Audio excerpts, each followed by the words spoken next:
And our third main topic today gets submitted to us by Conor Race, who writes, "Hey, John and Rob." Rob's obviously not here on Thursdays. "Hope you guys are doing well. News just broke that Halloween Kills is going to have its world premiere at the Venice Film Festival. This is a massive show of faith from Universal. Having loved the 2018 one, between the trailer and this news, my excitement couldn't be any higher. What are your thoughts?" All right, thanks for sending that in, man. And yeah, listen, you guys know I don't like any Halloween film. None of them. Not even the original. Break out your pitchforks. I don't care. I don't think the original holds up. There, I said it. I know that's an unpopular opinion, but that's okay. And I have not liked any of the Halloween films. And so I wasn't really looking forward to Halloween that was going to obviously star Jamie Lee Curtis that came out in 2018. And then the trailer started to drop for it. And I'm like, okay, you know what? I don't like Halloween movies. I got to give it its due. These trailers are pretty damn good. And so I went to go see the movie and I loved it. I loved it. I love that Halloween film. I had a great time with it. It's my favorite Halloween film of all time. I thought it was really fun. Of course, now, although it's been delayed because of the COVID pandemic, we are now, of course, getting it here in a couple of months. But it was announced that they're actually going to debut this thing at the Venice Film Festival at the same time that the Venice Film Festival is going to be bestowing their Lifetime Achievement Award, the Golden Lion, on Jamie Lee Curtis this year, which is pretty awesome. This comes to us from the folks over at Deadline who write, "The 78th Venice Film Festival will this year award a Golden Lion for Lifetime Achievement to American actress Jamie Lee Curtis. The ceremony will take place on September 8th at the Sala Grande before the out-of-competition world premiere screening of David Gordon Green's Halloween Kills. Venice runs September 1st through 11th on the Lido. Halloween Kills is the follow-up to 2018's Halloween, which saw Curtis reprise her iconic role as Laurie Strode and took over $250 million worldwide to become the highest-grossing chapter in the 4-decade franchise." Now, listen, I will always be a massive Jamie Lee Curtis fan, but it's not because of Halloween stuff. She's actually also the star of my all-time favorite action film, which is True Lies, that she did with Arnold Schwarzenegger. That is my all-time favorite action film. So I love her dearly. Hey, listen, just because, Aaron, I know that just because this thing's playing at Venice, that doesn't automatically mean the movie's great. We know that. But to take a movie like Halloween Kills to a Venice Film Festival, which has notoriously brutal audiences, to me, it seems a little bit like a vote of confidence in the film. I like what I'm seeing here. What do you make of this? This is how you market a movie. Is you have your movie and you go, okay, how can we get this out there? Not only in a way that says we want to make sure that everyone hears about this movie, we want to make sure that everyone knows about this movie, but also we want to make sure that everyone knows this is a movie worth watching, even if you are not a fan of the genre. You know, it's not like this movie is premiering at, at a midnight screening at the Toronto Film Festival, which is notorious for having, genre films premiering at midnight, aka bitch slap. But also had to just throw I remember that. In there. But you're absolutely right. This film festival, it is one of the most respected film festivals in the world. It is one of the most anticipated film festivals in the world. It is certainly a film festival that many successful films have emerged from.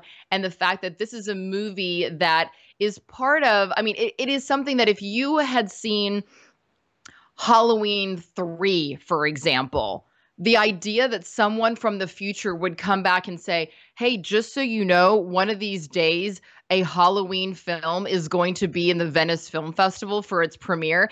It would be crazy. That's like saying that one day Fast and the Furious will premiere at a Venice Film Festival. It just doesn't seem to make sense.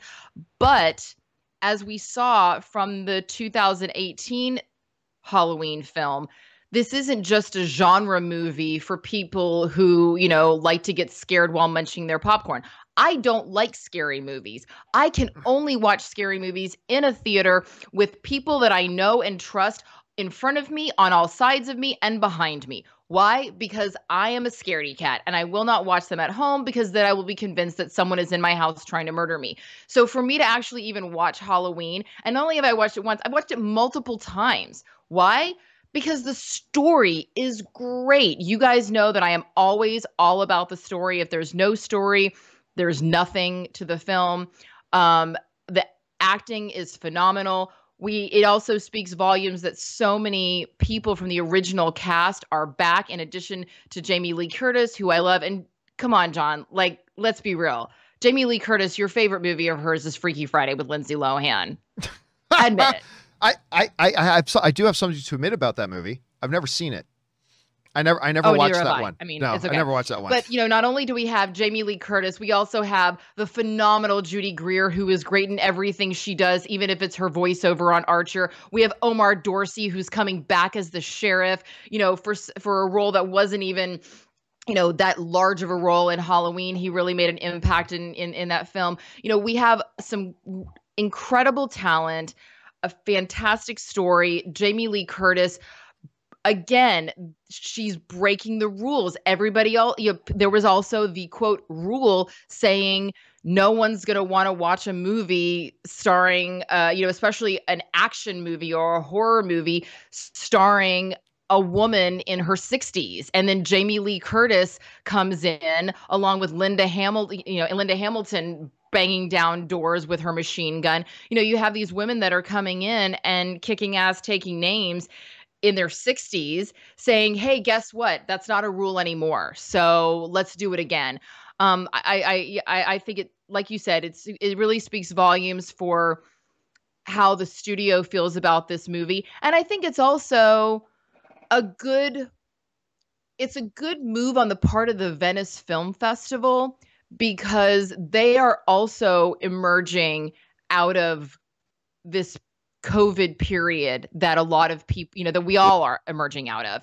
And what's going to convince people to go to the festival? What's going to convince people to say, hey, of all the festivals that I have to go to this year, we're a little weary from traveling. It's hard to reemerge back into our old lives. If we're going to choose what film festivals that we're going to, and when I say we, I mean, I don't even necessarily mean myself. I mean people who are, for their job or for their interest are going to be going to film festivals. How do you choose which ones to go to?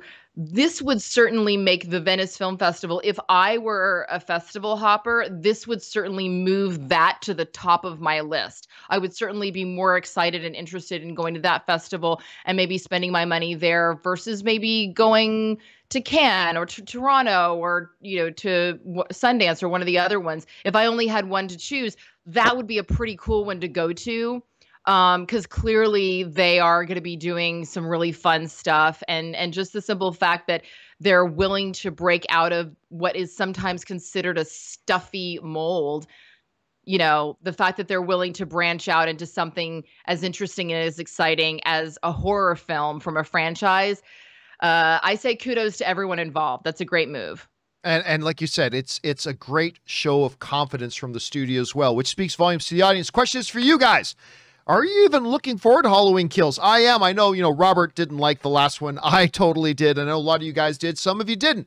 What do you think about this? I'm taking you to Venice Film Festival. A vote of confidence doesn't mean nothing. Whatever you guys think, jump down into the comment section below and leave your thoughts there.